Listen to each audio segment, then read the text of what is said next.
नमस्कार, मैं सुनील स्वामी आपका Hindi by Sunil Swami YouTube channel पर स्वागत करता हूं। हम पढ़ रहे थे हिंदी साहित्य का इतिहास और हिंदी साहित्य के इतिहास में भक्ति काल चल रहा था। भक्ति काल में हमने पहले का जो वीडियो था उसमें पृष्ठभूमि पढ़ ली। आज हम पढ़ेंगे दक्षिणी भारत में भक्तों की दो शाखाओं के बारे में। शाखाओं के बारे में पढ़ेंगे और पढ़ेंगे भारत में भक्ति आंदोलन। भारत में प्रमुख भक्ति आंदोलन पढ़ेंगे। आंदोलन पढ़ेंगे। तो चलिए बढ़ते हैं आगे। देखिए, सबसे पहले हम बात करते हैं दक्षिणी भारत में भक्तों की दो शाखाएं थी।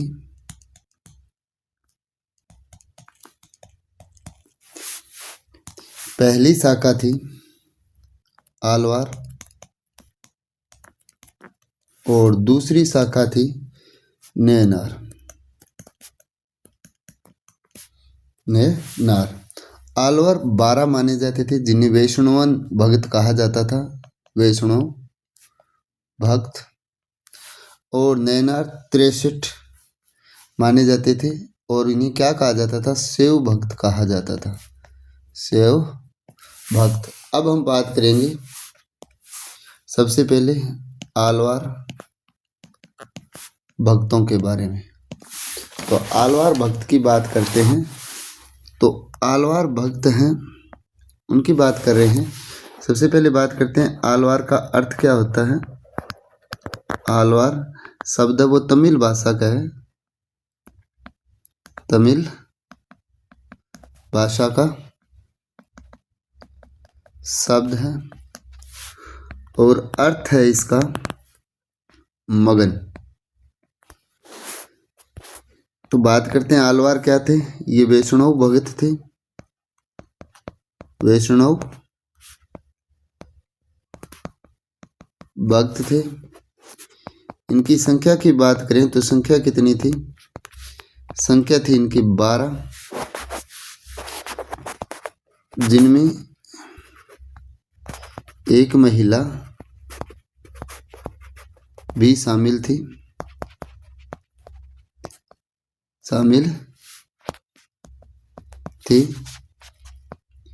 जो आंडाल या अंदाल के नाम से जानी जाती थी। आंडाल या अंदाल के नाम से जानी जाती थी।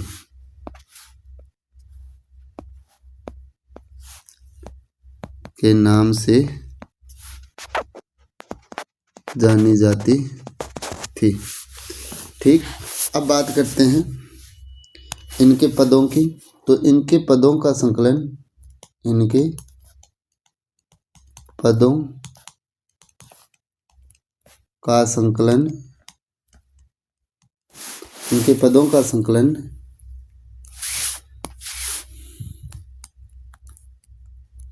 दिव्य प्रबंधम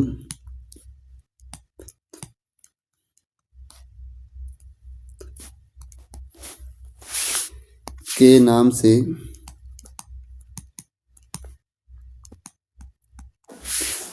से मुनि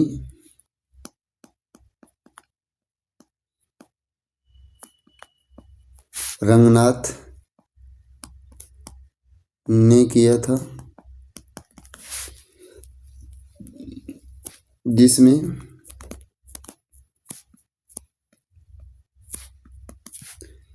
4000 पद हैं।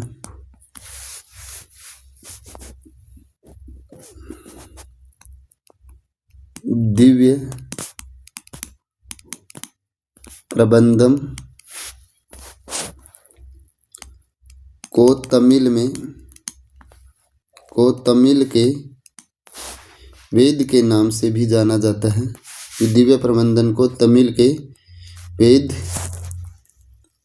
के नाम से भी जाना जाता है, नाम से भी जाना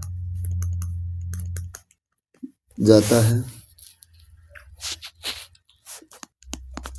दिव्य प्रबंधन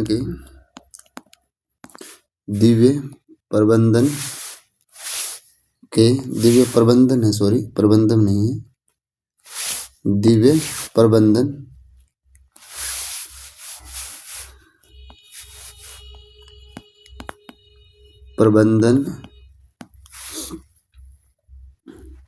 के 4 भाग व समय 9वीं शताब्दी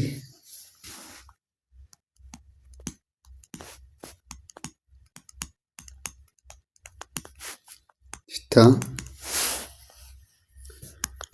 आलवार भक्तों में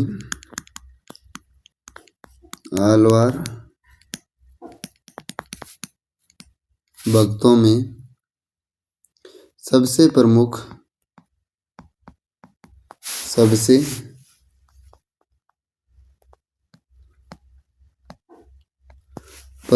नम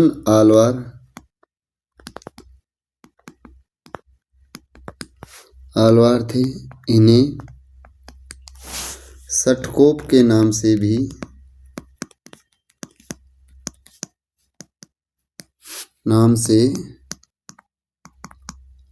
जाना जाता है। ये शूद्र थे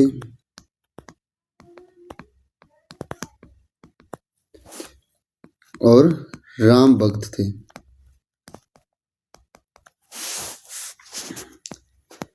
इनकी रचना सहस्र गीति नामक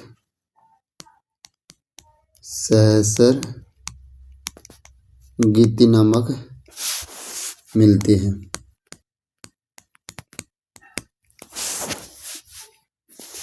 आगे देखें, अंदाल ने, जो महिला भक्त थी, अंदाल ने रंगनाथ मुनि से अंदाल ने रंगनाथ मुनि से शादी की थी। ये विष्णु के पूर्ण समर्पित थी।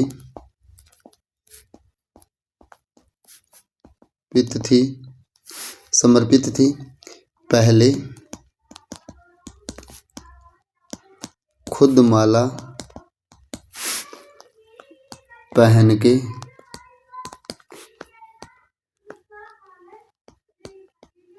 जूठी माला विष्णु को पहनाती थी। इन्हें दक्षिण की मीरा भी कहा जाता है। ये था आलवार। देखिए, एक बार रिपीट कर लेते हैं आलवार के बारे में हमने क्या क्या पढ़ा है। तो आलवार है वो क्या था, तमिल भाषा का शब्द है जिसका अर्थ होता है मगन। ये वैष्णव भक्त थे जिनकी संख्या 12 थी। एक महिला भी शामिल थी जो अंडाल या अंदाल के नाम से जानी जाती थी। इनके पदों का संकलन दिव्य प्रबंधन के नाम से रंगनाथ मुनि ने किया, जिसमें 4000 पद हैं। दिव्य प्रबंधन को तमिल के वेद के नाम से भी जाना जाता है। दिव्य प्रबंधन के 4 भाग व समय 9वीं शताब्दी था। आलवार भक्तों में सबसे प्रमुख नम आलवार थे। इन्हें सटकोप के नाम से भी जाना जाता है। ये शूद्र थे, राम भक्त थे। इनकी रचना सहस्र गीति नामक मिलती है। अंदाल ने रंगनाथ मुनि से शादी की। ये विष्णु के पूर्ण समर्पित थी। पहले खुद माला पहन के जूठी माला विष्णु को पहनाती थी। इन्हें दक्षिण की मीरा भी कहा जाता है। अब बात करते हैं हम नयनार की।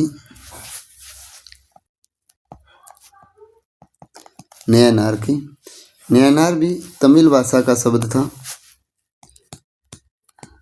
तमिल भाषा का शब्द है। अर्थ है विरक्त। ये शिव के उपासक थे।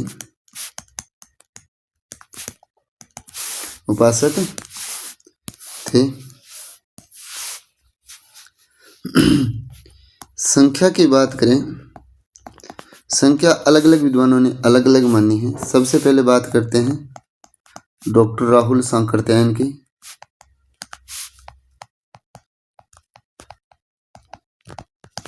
राहुल सांकृत्यायन ने 63 मानी।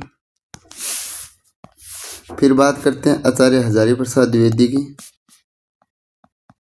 आचार्य हजारी प्रसाद द्विवेदी की, इन्होंने 67 मानी। फिर बात करते हैं डॉक्टर नामवर सिंह की। डॉक्टर नामवर सिंह ने 267 मानी है। 267 मानी है।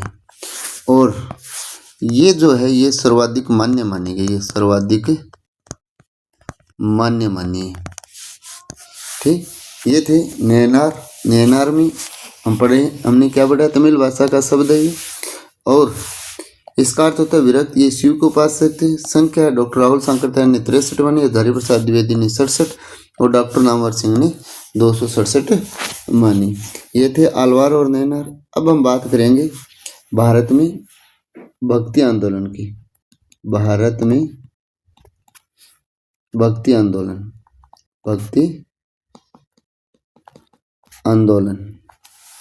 भारत में भक्ति आंदोलन है।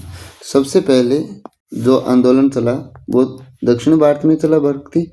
उसके बाद उत्तरी भारत में लाने वाले कौन थे? तो रामानंद थे। रामानंद। और रामानंद के साथ की बात करें तो कौन थे? वल्लभाचार्य। प्रमुख तो रामानंद थे। फिर बंगाल की बात करते हैं। बंगाल में भक्ति आंदोलन चलाने वाले थे चैतन्य महाप्रभु, जो विद्यापति के पद गाते गाते भावविभोर हो जाते थे। महाप्रभु। फिर बात करते हैं आसाम में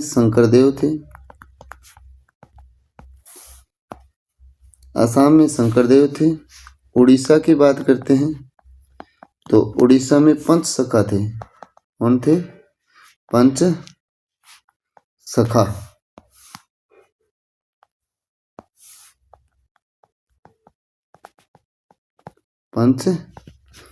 थे।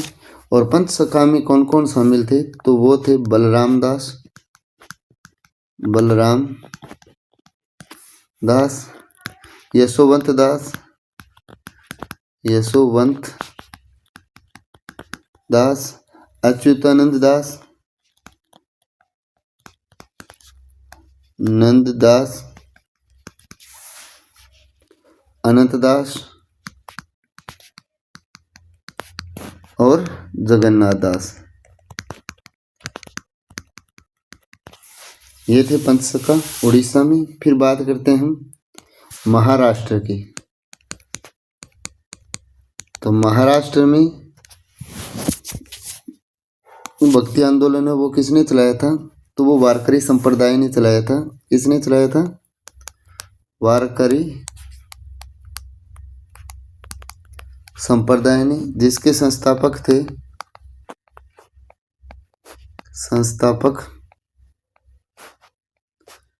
कौन थे? तो पुंडरीक थे। और पुंडरीक के शिष्य की बात करें तो वो कौन थे? पुंडरीक के शिष्य थे ज्ञानदेव, नामदेव और एकनाथ और तुकाराम। ये थे भक्ति आंदोलन में भाग लेने वाले, यानी भारतीय में भक्ति आंदोलन चलाने वाले। ये तो था अपना आलवार नैनार और भारत में भक्ति आंदोलन चलाने वाला। अब हम बात करेंगे इसकी भक्तिकालीन काव्यधारा की। भक्तिकालीन काव्य धारा की। तो भक्तिकालीन काव्य धारा है वो दो भागों में बांटी गई। वो थी सगुण काव्य धारा और निर्गुण काव्य धारा। फिर सगुण काव्य धारा को फिर दो भागों में बांटा गया। एक तो था राम काव्य धारा और एक था कृष्ण काव्य धारा। फिर निर्गुण काव्य धारा को फिर दो भागों में बांटा गया, जिसमें पहला था संत काव्य धारा और सूफी काव्य धारा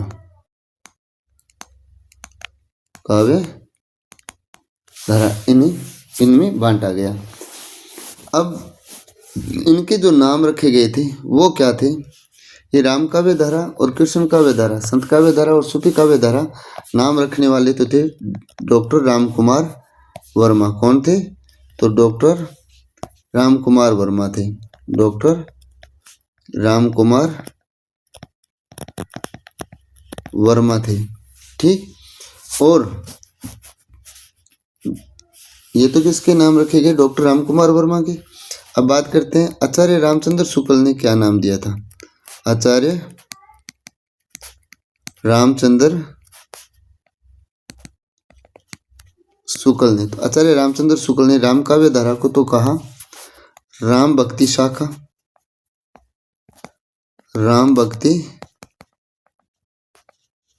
शाखा, और कृष्ण काव्य धारा को कहा था कृष्ण भक्ति शाखा, कृष्ण भक्ति शाखा। और संत काव्य धारा को कहा था ज्ञानाश्रय काव्य धारा। और सूफी काव्य धारा को कहा था प्रेमाश्रय काव्य धारा, प्रेमाश्रय काव्य धारा। यह था भक्तिकालीन काव्य धारा को बांटने में विद्वानों के द्वारा जो नाम दिए गए थे। यानी भक्तिकालीन काव्य धारा है वो दो भागों में बांटी गई, एक सगुण काव्य धारा और एक निर्गुण काव्य धारा। सगुण काव्य धारा को फिर दो भागों में बांटा गया, राम काव्य धारा और कृष्ण काव्य धारा। राम काव्य धारा और कृष्ण काव्य धारा नाम देने वाले डॉक्टर राम कुमार वर्मा थे। निर्गुण काव्य धारा को फिर दो भागों में, संत काव्य धारा और सूफी काव्य धारा, और ये भी नाम देने वाले कौन थे? तो डॉक्टर राम कुमार वर्मा थे, राम कुमार वर्मा। फिर बात करते हैं आचार्य रामचंद्र शुक्ल ने राम काव्य धारा को राम भक्ति शाखा कहा और कृष्ण काव्य धारा को कृष्ण भक्ति शाखा कहा, संत काव्य धारा को ज्ञानाश्रय काव्य धारा का और सूफी काव्य धारा को प्रेमाश्रय काव्य धारा कहा। यह था भक्तिकालीन काव्य धारा। आज जो हमने पढ़ा वो एक बार देख लेते हैं क्या क्या हमने पढ़ा। हम भक्ति काल में की बात करे थे। भक्ति काल में हमारी जो क्लास थी वो दक्षिण भारत में भक्तों की जो शाखा है उनके बारे में और भारत में प्रमुख भक्ति आंदोलन की बात हम कर रहे थे। सबसे पहले दक्षिण भारत में भक्तों की दो शाखाएं चलती थी, एक थी आलवार जिसमें 12 वैष्णव भक्त थे और नैनार 63 से भक्त थे। आलवार भक्त, आलवार शब्द तमिल भाषा का है जिसका अर्थ होता है मगन। ये वैष्णव भक्त थे, संख्या 12 थी। एक महिला भी शामिल थी जो अंडाल या अंदाल के नाम से जानी जाती थी। इनके पदों का संकलन दिव्य प्रबंधन के नाम से मुनि रंगनाथ ने किया, जिसमें 4000 पद है। दिव्य प्रबंधन को तमिल के वेद के नाम से भी जाना जाता। दिव्य प्रबंधन के 4 भाग वह समय 9वीं शताब्दी था। आलवार भक्तों में सबसे प्रमुख नम्न आलवार थे। इन्हें सटकोप के नाम से भी जाना जाता है। ये शूद्र थे, राम भक्त थे। इनकी रचना सहस्र गीति नामक रचना मिलती है। अंदाल ने रंगनाथ मुनि से शादी की थी। ये विष्णु के पूर्ण समर्पित थे। पहले खुद माला पहन के जूठी माला विष्णु को पहनाती थी। इन्हें दक्षिण की मीरा भी कहा जाता है। फिर बात की हमने नैनार के। नैनार है वो तमिल भाषा का शब्द है जिसका अर्थ होता है विरक्त। ये शिव उपासक थे। संख्या डॉक्टर राहुल शंकरदयाल ने 63 मानी है। आचार्य हजारी प्रसाद द्विवेदी ने 67 मानी है और नामवर सिंह ने 267 मानी है, जिसे सर्वाधिक मान्य कहा गया है। फिर बात करते हैं हम भारत में भक्ति आंदोलन। उत्तरी भारत में भक्ति है वो रामानंद लाय और वल्लभाचार्य जी। बंगाल चैतन्य महाप्रभु, आसाम में शंकरदेव, उड़ीसा में पंच सखा थे बलराम दास, यशोवंत दास, अच्युतानंद दास, अनंत दास और जगन्नाथ दास। महाराष्ट्र में वारकरी संप्रदाय चला जिसके संस्थापक थे पुंडरीक। पुंडरीक के शिष्य थे ज्ञानदेव, नामदेव, एकनाथ और तुकाराम। फिर हमने पढ़ी भक्तिकालीन काव्य धारा। भक्तिकालीन काव्य धारा 2 भागों में बांटा गया, सगुण काव्य धारा और निर्गुण काव्य धारा। सगुण काव्य धारा के फिर 2 भाग थे, राम काव्य धारा और कृष्ण काव्य धारा। और निर्गुण काव्य धारा के भी 2 भाग थे, संत काव्य धारा और सूफी काव्य धारा। राम काव्य धारा को आचार्य रामचंद्र शुक्ल ने राम भक्ति शाखा कहा। कृष्ण काव्य धारा को रामचंद्र शुक्ल ने कृष्ण भक्ति शाखा कहा। और संत काव्य धारा को रामचंद्र शुक्ल ने ज्ञानाश्रय काव्य धारा कहा और सूफी काव्य धारा को प्रेमाश्रय काव्य धारा कहा। ये आज इतना ही पढ़ेंगे। अगर वीडियो अच्छी लगे तो लाइक, कमेंट और शेयर जरूर करें और चैनल पर पहली बार आए हैं तो सब्सक्राइब करें। धन्यवाद।